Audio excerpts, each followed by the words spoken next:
Hey guys, so you decided to take a mini term, or maybe you didn't. I don't know. Anyway, I'm creating this for the mini term, but I'll probably use it for other ones too. Anyway, so this is Texas government, and I want to talk about the SLOs, which are going to be due every few days if you're in a mini term, or every few weeks if you're in a regular term. Okay, so for Texas government, well, actually, all of it, even if you're in federal, it doesn't even matter. I have everything in Brightspace, okay? So those documents, they're not there for your health, they're there for your grade. So make sure that you're actually reading them and using them. Now then, for both classes as well, because again, I'm going to try to do one for federal too, but just in case you're taking Texas now and you'll take federal later, this does apply to federal. There is a checklist in there, and it is for a grade. It's an easy 100 if you turn it in. It's an easy 0 if you don't.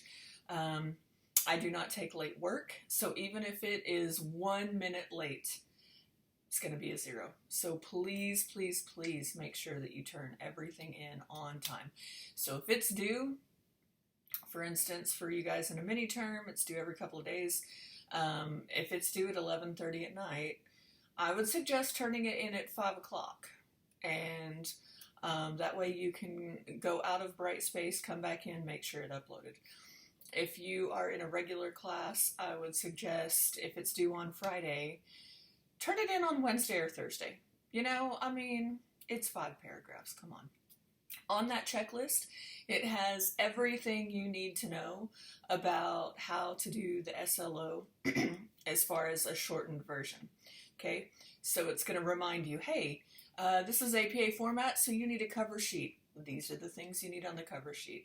Hey, if you're writing a college level essay, it has to be at least 5 paragraphs. This is what you need in your introductory paragraph. This is what you need in your body, because you have to have 3 body paragraphs every single time. And then this is what you need in your conclusion. And then it'll say, hey, APA needs references. So it's going to tell you how to do that reference page and everything that you need on it. Also, it tells you need in-text citations, okay? So, in-text citations, it means that anytime you write something that is not your own knowledge or whatever, if it's not public knowledge or widely known knowledge, I should say, then you have to cite it. When in doubt, cite your source. So that's going to be the author, the last name is all, and the date. If there is no author, then you put the title of the article. I need to be able to go through your paper and check out your in-text citations and make them match the references and vice versa, okay? So be sure you're doing that. Read the SLO requirements, because I literally have photographs of how all of this should look. I also have in there a paper that's an example of an A paper, so you can check that out. Just everything that you possibly need to succeed is in there, okay? But if you do not follow the checklist, about 3/4 of my students fail due to not using the checklist. So use the checklist, turn in the checklist. There are 2 different spots. There's a spot for the checklist itself, and there's a spot for the SLOs themselves. So the SLOs are the essays, the checklist is the checklist, so make sure you don't mix those up. I don't have time to go and hunt you, okay? So if you have your checklist in the SLO part, then on your checklist it's going to be a 0, because it's going to tell me that nothing was uploaded. If you upload your essay in the SLO part, it's going to be a 0 in your SLO. That's bad. Your SLOs are 40% of your grade. So if you don't turn in 2 of them, or you do not correct them when I allow you to, you will fail this class. But I've never had a person fail who actually did all of the things they were supposed to do. So if they took advantage of the second chances that I gave them and they turned all their work in, nobody has ever failed this class, so you'll be good. All right, so let's talk about failing them. If you get a 50, that means you didn't have some sort of in-text citations or references, or you used .coms. .coms, we don't use those because, quite frankly, .com means commercial, and that means that they're paying someone else to tell you what they want you to know.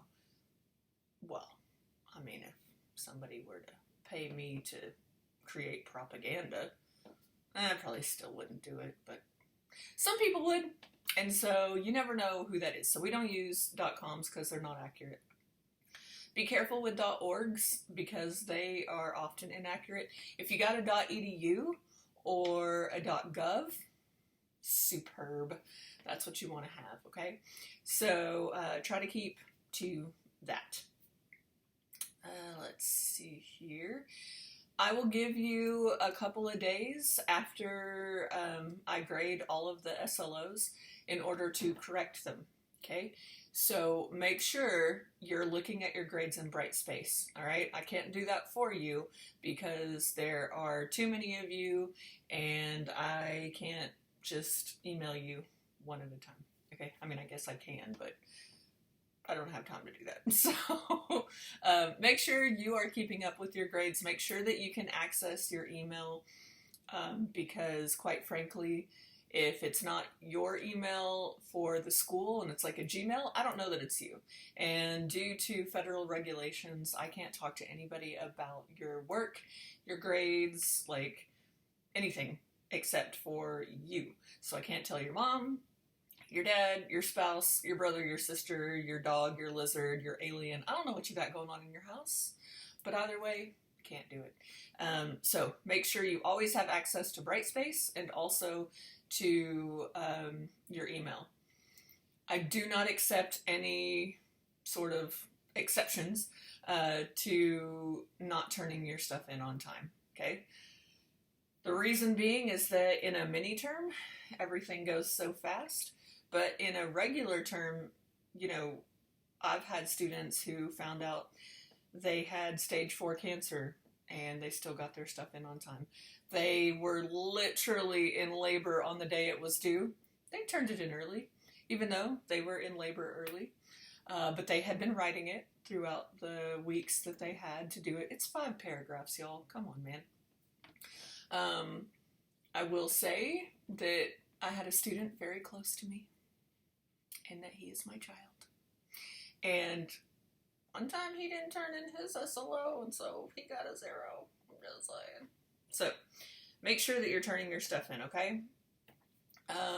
It's not really that difficult. Again, 5 paragraphs, and you just have to answer the question. Now let me tell you this. With each one, these are formal, persuasive, research essays, okay? So, the formal part, you're not going to use I, me, or myself. You're not going to use contractions. You're not going to use .coms. You're going to be careful with .orgs. You want to make sure that it's your opinion, but it's supported by fact. So, for instance, let's say for Texas government, you've got one SLO that talks about executions and whether or not they're constitutional or you could say, or whether or not we should have them. You could say, we should abolish executions because they're unconstitutional and do not deter crime. That's your opinion. Now you're going to back that up. But did you notice that I didn't say, I don't think we should have executions, or I do think we should have executions? You don't have to say I. You state your opinion as a fact, and then you back it up by opinion, or by facts. So you state your opinion as a fact, and then you back it up by research, okay? So if you do not have in-text citations, that means that you either didn't research it, which is a failing grade already, because you didn't meet the minimum requirements, or you plagiarized, in which case, that's really bad. Don't plagiarize. Go look in the syllabus and it'll tell you what happens when you plagiarize. I get very cranky about this because I did all my work in school and I expect you to do yours too. But usually I don't have a problem with that. So most of the time my students are really good and they don't plagiarize. Because again, 5 paragraphs, come on, man.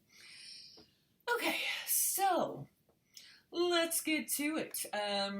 Alright, so I'm gonna pause this video right here, simply because it's already 10 minutes long. That's some crazy talk. And then I'll get back into what each of the SLOs mean.